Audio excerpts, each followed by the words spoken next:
Itulah yang menarik yang saya nak kongsikan. Seperti mana yang Hawa katakan tadi. Baiklah, tentang Rahimah Tanpa Rahim. Drama yang sedang ditayangkan di slot Akasia sekarang. Kami ataupun wanita ini bersama dengan dua orang pelakonnya, iaitu Azli Khairi dan juga Liza Abdullah. Assalamualaikum Azli dan Kak Liza.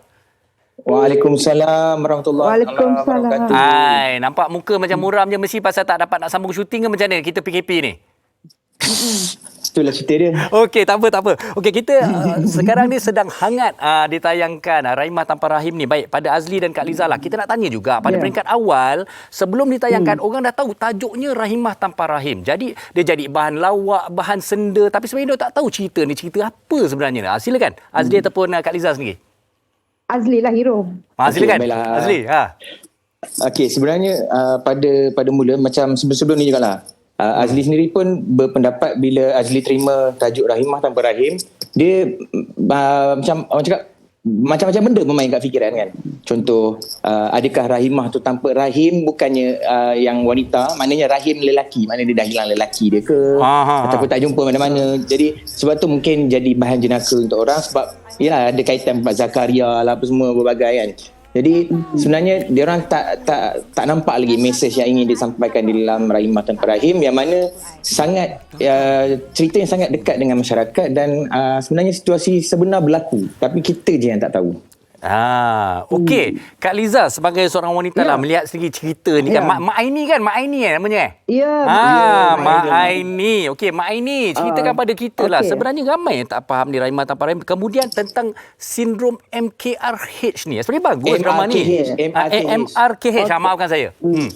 Okey, bismillahirrahmanirrahim. Sebenarnya kita educate people. Sebenarnya kita pun sebelum dapat naskah ni, saya dah diberitahu pun tentang tajuk tu. Saya tengok pada awalnya pun saya dah macam berkenan tajuk tu. Saya rasa macam like something yang macam orang nak tahu apa benda, apa macam Aziz cakap, apakah Rahimah tu tanpa rahim ataupun Rahimah binti Rahim, ataupun yang apa kaitannya. Tapi bila saya dah diberitahu bahawasanya tajuk tu ada kaitan dengan perempuan sebenarnya memang wujud di dunia ini yang tanpa rahim, so saya kata why not kita gunakan. Tetapi manusia kadang-kadang dia terpulanglah pada masing-masing untuk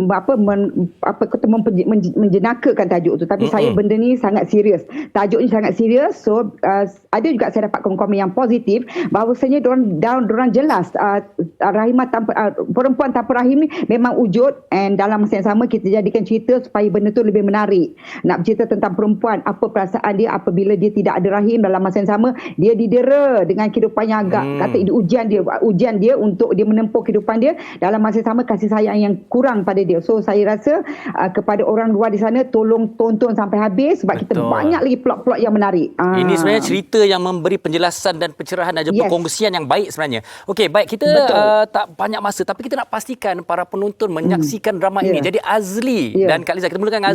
Kenapa mereka perlu terus menonton drama Rahimah Tanpa Rahim ni, Azli? Okey, kepada semua yang masih belum menonton, anda perlu menonton Akasia ni, yang mana ini adalah antara salah satu Akasia yang daripada based on true story dijadikan cerita. So selalu kita angkat drama daripada novel diangkat kepada drama, tapi yang ini the real story kita angkat jadi drama. Jadi kepada anda yang tak berminat nak tengok sebelum ni, pastikan anda berminat, sebab ini satu-satunya cerita yang akan membuka minda anda. Okey, Azli sendirilah sejujurnya, adakah drama ni, skrip ni membuka minda anda sendiri sebagai seorang lelaki dan juga masyarakat? Betul, sebenarnya memang fikiran saya lebih terbuka untuk berfikir tentang masalah wanita, sebab kalau ikutkan pada Azli tak perlu nak fikir pun, tapi dengan adanya Rahimah Tanpa Rahim ni, setidak-tidaknya dia boleh bagi kita knowledge yang baru yang kita tak pernah tahu pun selama ni. Walaupun seorang lelaki, tapi perempuan memang ada masalah sebegini. Jadi kita educate people untuk tahu apa masalah dan bagaimana cara untuk kita bercakap ataupun berkongsi masalah tu sebenarnya. Okey, baik, pesanan saya daripada Kak Liza, kenapa mereka terus harus menonton drama ni? Sebab biasanya mereka berdasarkan pada tajuk saja. So dalam cerita ni memang dia punya title is Rahimah Tanpa Rahim, tetapi dalam cerita ni memang ada banyak plot kasih sayang, pasal kata orang tu berdendam, pasal benda-benda yang positif tu kita terima, yang negatif tu kita buang, dan plot dia memang sangat banyak, memang memberi mesej, memberi pengajaran. Jadi saya merayu kepada orang luar di sana, jangan berdasarkan pada title, buat andaian. So kena tengok sampai habis sebab saya percaya cerita ni akan memberi banyak pengajaran kepada manusia-manusia yang kurang kasih sayang. Dan juga lakonan hebat Liza Abdullah dan juga Azli Khairi sebenarnya.